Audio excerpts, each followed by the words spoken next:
sisiguraduhin ko na balang araw lalabas ito kasi kaya po isa sa mga dahilan na hindi ito inilabas ngayon ay nakakatakot para sa seguridad ng mga maglalabas na ilabas ito.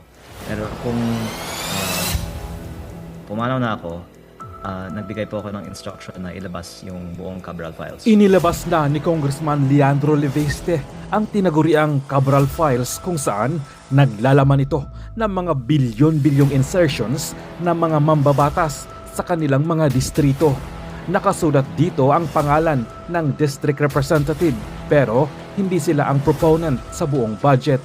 Ang total allocable ng district representatives ay 401 billion pesos habang ang karamihan ng budget ay nasa outside allocable ng iba pang mga proponents kaya umabot sa 1.04 trillion peso ang 2025 budget ng DPWH.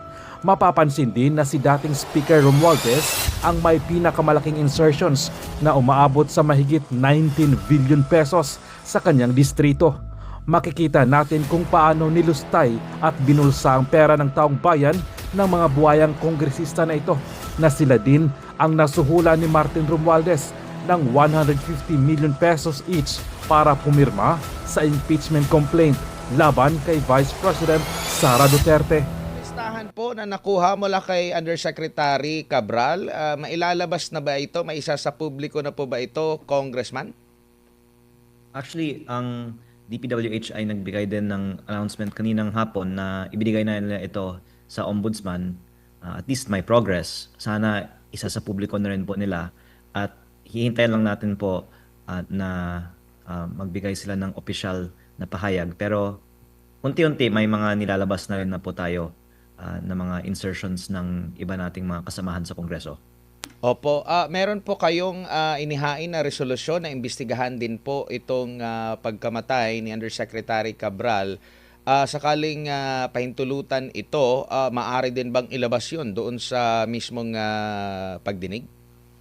Tama po, kasi gusto man natin na ilabas kaagad ang ating mga files. Unang-una, mas maganda kung opisyal at kumpleto at may paliwanag ang pagsasapubliko nito. Kaya kung kasama ang DPWH, mas maganda para hindi na rin questionin ng iba ang ilalabas natin. At kung nasa Kongreso, mas maganda pa. At ang alam kong gustong malaman ng marami ay ano ba ang laman nito. Ang expectation naman ng lahat ay tama na halos lahat po ng mga mataas na opisyal sa gobyerno ay may mga DPWH insertions. Opo.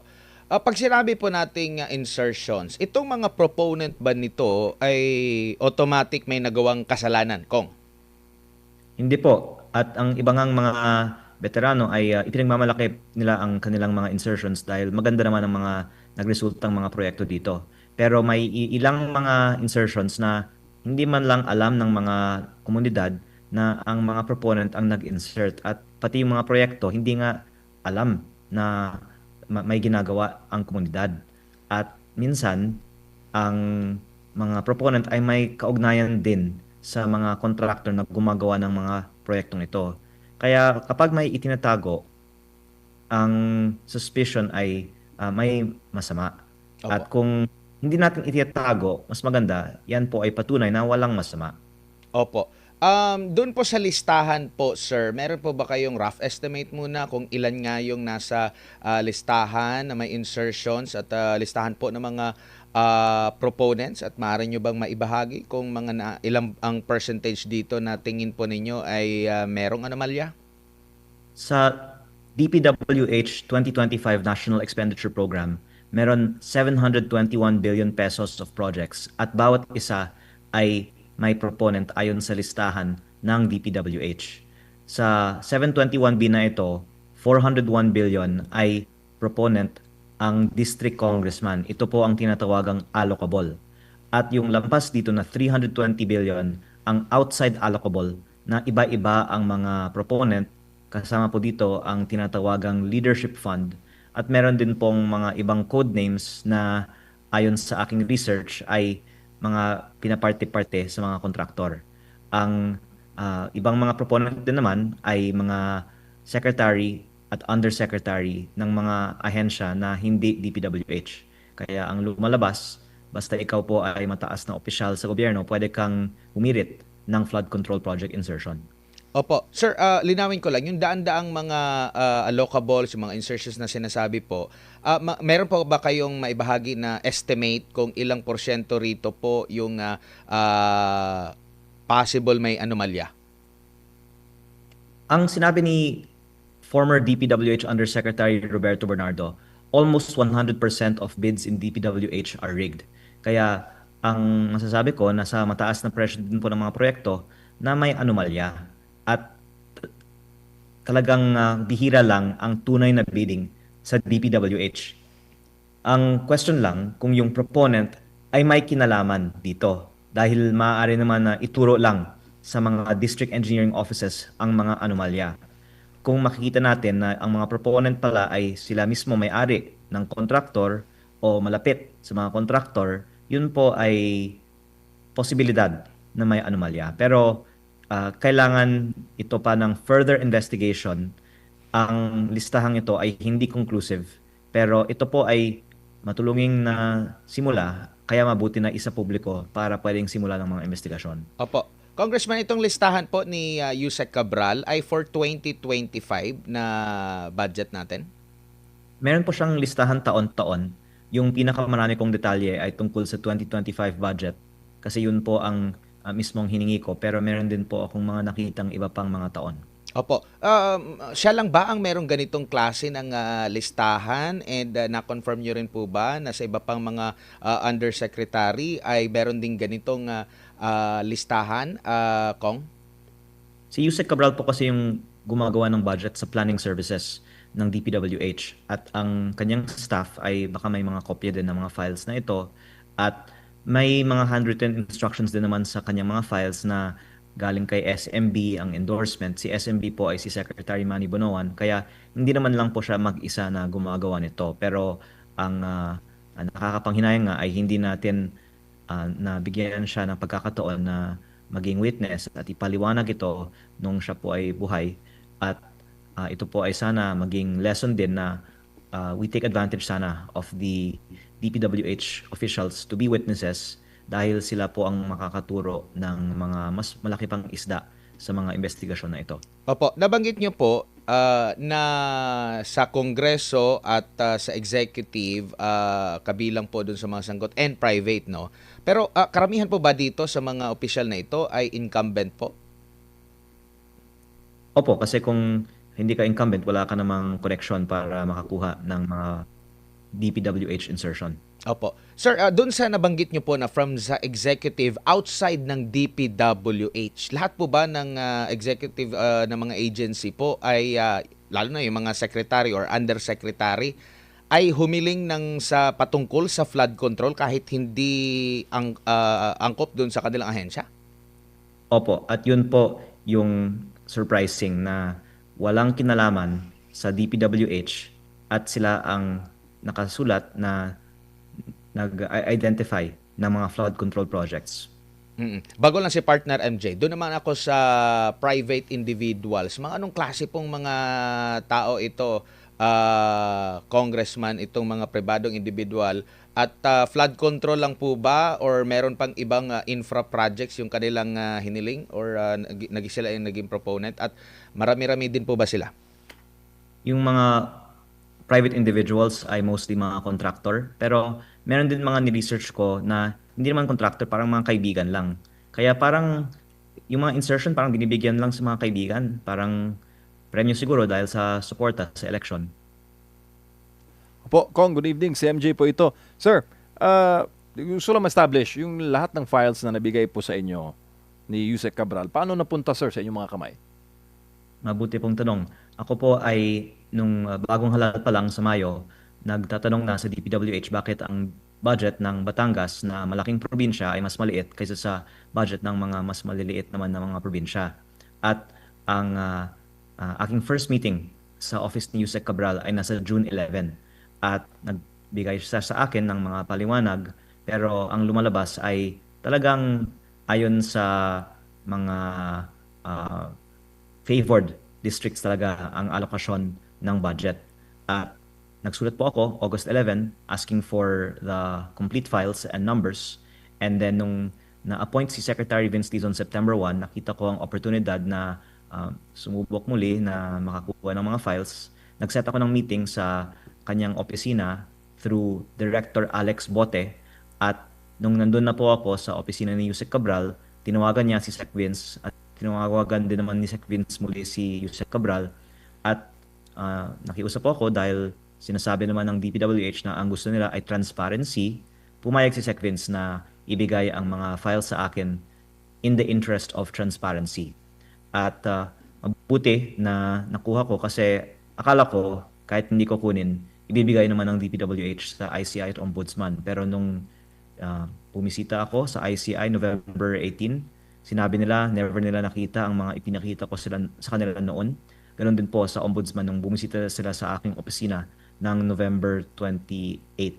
At ang lumalabas po ay ngayon lang nung nire-raise natin ang existence ng files na ito, ay talagang nape-pressure ang DPWH na ibahagi itong mga files kahit sa mga ibang ahensya ng gobyerno. Opo, Kong, gaano kalaki itong Cabral files? Ilang gig?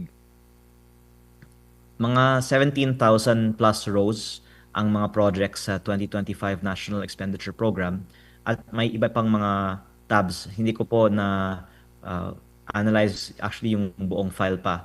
At tama ka po, kailangan mo ng mabilis na computer para ma-process po lahat ng data. Opo, pero sir, based po doon sa mga na-examine po ninyo na mga bahagi ng Cabral files, gaano ka-crucial ito, sir? Will it cost the administration more of its political capital? I think yung maganda dito, imposible siyang inimbento lang. Kasi napakadaming impormasyon na sa sarili kong distrito na compare ko. May mga nakalagay dito, ang district congressman na predecessor ko ang nag-insert, tama. Meron mga ipinasok daw ni Congressman Edwin Garjola, tama. At meron daw mga ipinasok ng iba pang mga contractor o parking ng leadership fund, at tama din po ayon sa aking kaalaman sa aking distrito. At kung tama siya sa aking distrito, siguro ganoon din po sa ibang mga distrito. Kaya ito po ay hindi naman conclusive, pero magbibigay ng basehan for further investigation na hindi lang imbento itong perception na marami sa gobyerno ay may mga insertion sa DPWH budget, at siguro magiging basehan na talagang seryosohin natin ang mga aligasyon ng mga DPWH insertions beyond just congressmen and senators. Opo, sa series of video ni former colleague po ninyo, Zaldico, sinabi niya, dinamit niya ang pangalan ni Presidente at ng unang ginang Liza Araneta Marcos. Sa mga files, sir, na inyo pong as far as ng mga files po na inyo nakita sa Cabral files, masasabi ba na alam ng Malacanang itong nangyayaring galawan sa pambansang pondo, Congressman? Actually, if I may share, sir, kaya ang move ko ay hilingin kay Secretary Vince at sa DPWH na isa publiko ang mga files na ito, kung wala naman po silang itinatago.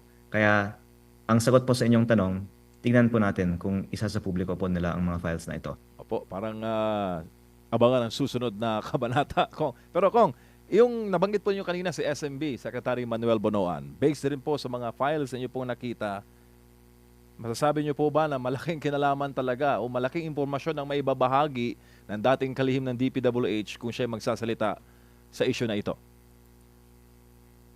Siyempre dahil siya po ang dating head ng agency na ito, pero ang actually binanggit sa akin ni ICI Commissioner Rogelio Singson, sa tingin niya mas malaming alam si Yusek Cabral kaysa kay Secretary Bonoan. Kaya nakakalungkot na hindi si Yusek Cabral ginawang state witness at binigyan nga ng pagkakataon na ipaliwanag ang mga files na ito.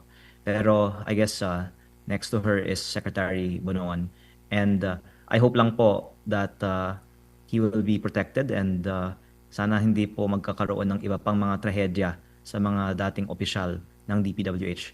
Kaya din sir, nakakatakot na sumagot sa inyong mga tanong kung sino ang mga matataas na opisyal sa mga listahang ito kasi syempre iniisip din natin ang ating seguridad. Pero ang I think speculation ng publiko ay well-founded kasi kung wala naman po ang mga matataas na opisyal sa mga budget insertions, bakit po talagang itinatago ang mga insertions na ito? Sir, pag walang go signal ang DPWH, si Secretary Vince, ano ang inyong Hihintayin ko po kung yung iba nating mga kasamaan sa Kongreso ay manawagan din na isa publiko natin kasi kanina lang sabi ni Congressman Terry Redon na ilabas na natin ang listahan. Kaya inilabas natin ang mga insertions ng Bicol Sur Party List na may 150 million pesos sa Camarines Sur sa dalawang mga roads sa Pamplona at sa Pasacao na nagkakataon ay ginagawa ng isang kontraktor na may pinakamaraming mga kontrata sa Camarines Sur na baka may kaugnayan sa Bicol Sur Party List.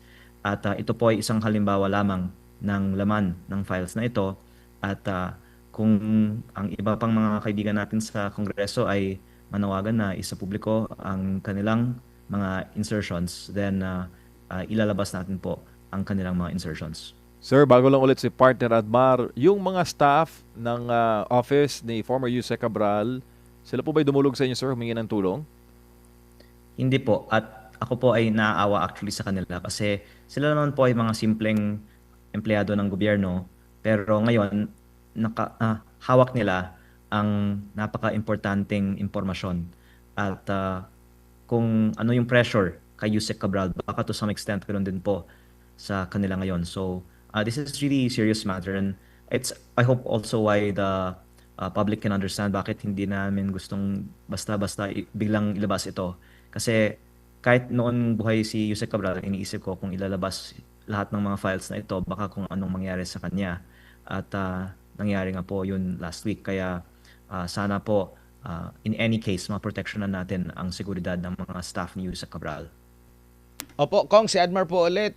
Tanong dito ng ating mga kababayan, dito sa listahan ba na may hawak po kayo itong galing kay Cabral ay may malalaman na ba yung mga big fish o talaga yung pasimuno po dito sa naging sistema po dyan po, Kong? Yung 401 billion na allocable, hindi yun sikreto kasi alam naman natin yung mga district congressman ay may hawak ng certain amount of their district's budget.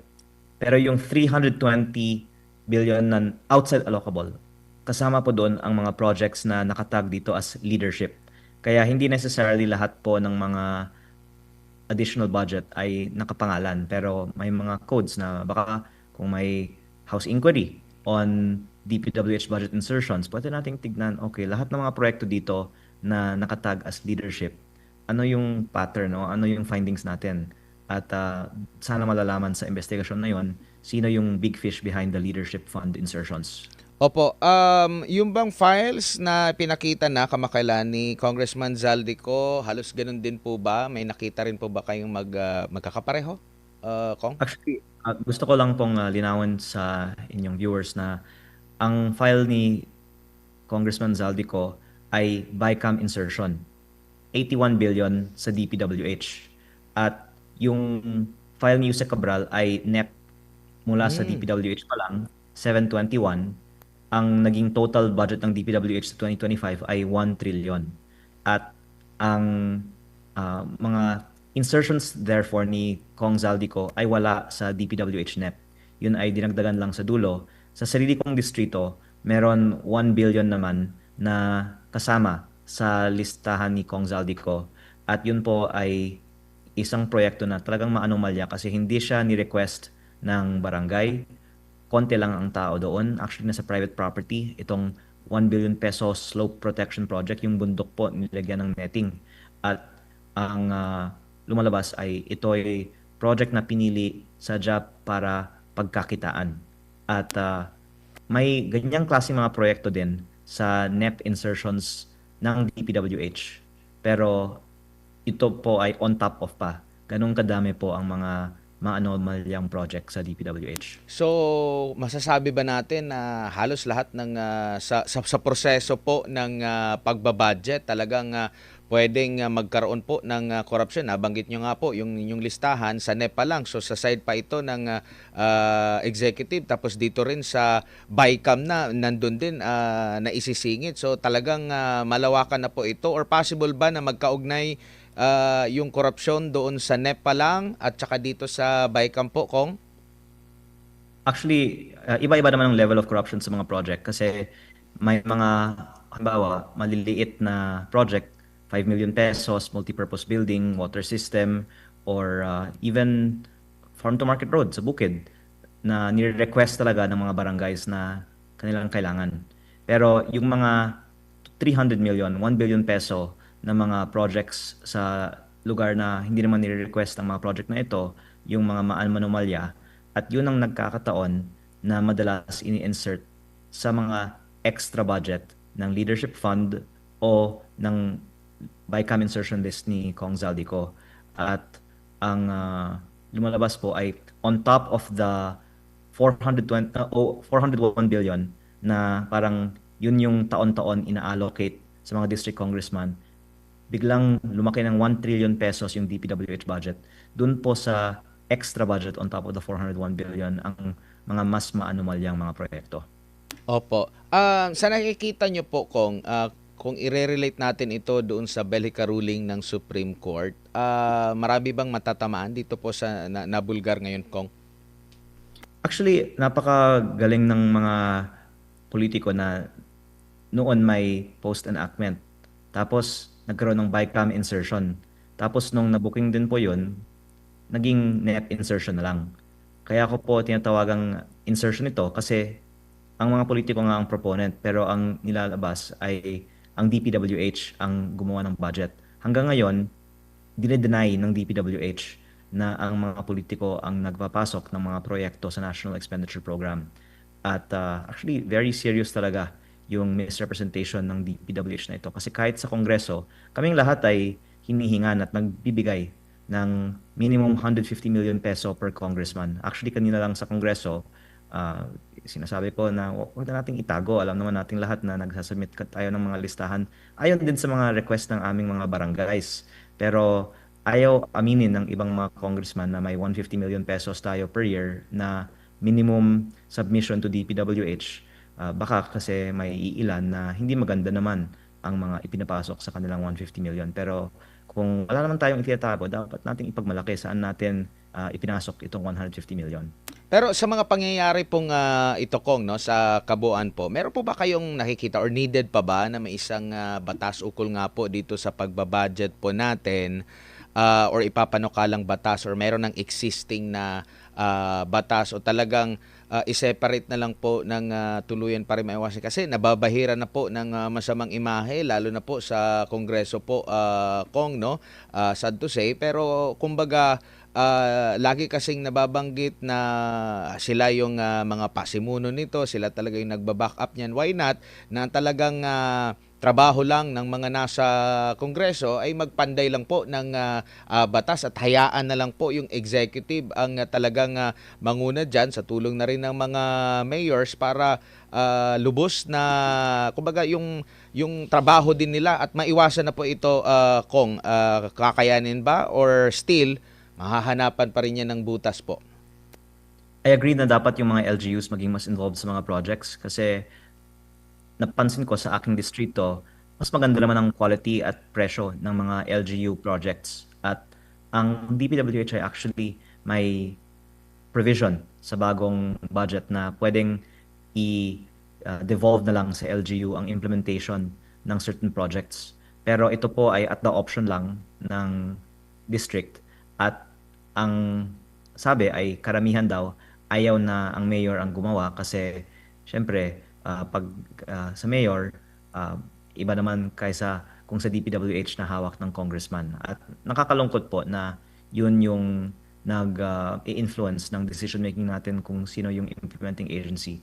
Ang isang tingin kong ideal solution ay liitin na lang ang budget ng DPWH at palakihin ang national tax allotment na nagbibigay ng funding sa mga LGUs. Pero parang unrealistic yan kasi hindi naman aaprubahan ng Kongreso na bawasan ang sariling budget. at palakihin na lang ang budget ng mga LGU.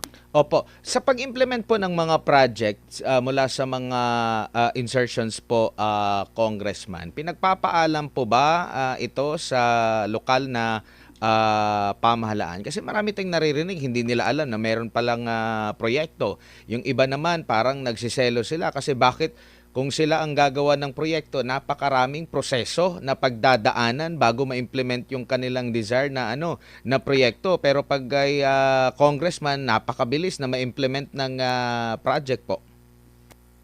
Opo, ang DPWH District Engineering Office ay uh, in many ways really overseen by the district representative at kailangan ngang maging mas independent siya sa mga district representative.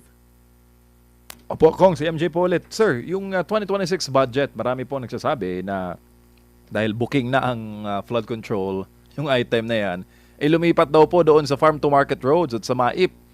Anong masasabi niyo doon, Kong, bilang isa po sa member ng 20th Congress? Tama po, yung 255 billion pesos ng flood control nilipat sa una yung pagbayad ng inilipat mula sa PhilHealth. Pangalawa, ang dagdag na 16 billion sa farm to market road, ang 50 billion sa MAIP at iba pang ayuda. At malalaki pa rin po ang natitira sa asphalt overlay na nabanggit ko na din po noon ay kasing overpriced at kasing prone to corruption as flood control. At hindi nga napapansin dahil kung manipis ang asfalto, ang solusyon, ulit-ulitin na lang ang pag-asphalting ng mga daan. Kaya masasabi natin na hindi pa nagbago ang DPWH at ang nakikita ko nga talagang solusyon para wakasan ang corruption sa DPWH ay i-abolish na lang ang DPWH at ang mga LGU ang gumawa ng mga maliliit na mga proyekto at baka yung mga foreign assisted projects na lang ang mode of implementation para sa mga malalaking mga proyekto. Kasi meron naman mga malalaking project ang DPWH na ang mga contractor ay foreign at ganoon din po ang funding. At noon, malaking porsyento ng DPWH budget ay itong mga major national projects na tunay na nag-boost sa ating ekonomiya. Pero in the past few years, mas lumaki ang porsyento ng mga maliliit na district implemented projects. At actually ito po ang isang payo na ibinigay sa akin ng mga dating opisyal ng gobyerno na dapat nating ibalik ang previous ratio na i-focus ng DPWH yung mga malalaking infrastructure projects kaysa sa yung mga congressman-initiated projects. Kung yung enrolled bill po ba, nabasa nyo na po for 2026? Hindi ko nga po alam kung ibinigay na. May balita po ba kayo kung ibinigay na? Parang Kasi ginagawa pa eh. Okay. Kasi ang sabi naman sa Senate, for 29, doon na sila mag-ratify. So, ibig sabihin, doon na kayo sila, no? Sa side, di ko lang alam, sa House, dapat advance na mabasa po ninyo, no? Sabay po sa 29. Kaya po, minove sa 29 kasi gagawin over the holidays po ang enrolled bill. Opo. Kunin ko lang din yung reaction nyo kasi nagpahayag na po itong si Congressman Terry Ridon. Meron po siyang nabanggit na hindi pa raw siya congressman during that time na sinasabi nyo po may insertion po siya. Opo, ito po ang nabanggit ko nga kanina na nilabas na nga natin yung insertion ng Bicol Zero Party List for 2025 na hindi po si Terry Ridon ang representative ng Bicol Zero Party List in the 2024 period of making the 2025 budget. Pero ang party list niya ang itinukoy ko na nag-insert nito. At tingnan natin kung ang contractor ng mga projects na ito na si Bicol Gold Rock ay may kaugnayan sa Bicol Zero kasi nagkataon na si Bicol Gold Rock ay parang contractor ng lahat ng mga malalaking projects sa Camarines Sur na baka naging supporter din ng Bicol Zero Party List sa nakaraang eleksyon. At ang dagdag ko po ay sa 2026 din, may 150 million insertion din ang bawat congressman kasama po ang mga party lists. At kung hindi po inaamin ng mga iba na may ganitong mga insertion na nakakalungkot po yan kasi alam naman po nating lahat na lahat po ng mga congressman ay hinihingan ng 150M a year na isinisumite po para sa DPWH budget. Opo, Kong, on a personal note, since coming forward, no, kayo po ba hindi natatakot o meron ba kayong natatanggap na mga pressure, mga babala o warning or indirect messages coming from all sides na dinidiscourage po kayo na ilabas yung laman ng Cabral Files and sa mga impormasyon na hawak po ninyo? Opo, actually, medyo nalungkot nga ako na ang daming mga basher dahil akala ko kung gusto mong itigil ang korupsyon, yan ang gusto ng tao. Pero nakakapagtaka bakit ang daming mga galit na lumalabas ang mga files tungkol sa mga budget insertions. Parang gusto nilang manatiling sikreto na lang ang mga budget insertions na to. Pero baka naman dahil ito yung mga hindi totoong tao na nagpo-post ng kanilang mga critique, no? At sa akin naman, alam natin na ang pagsisiwalat nito ay tama. Kaya itutuloy na lang po natin ang ginagawa natin kahit na maraming nagpapayo na delikado ito kasi naniniwala po tayo na ito po ang tama.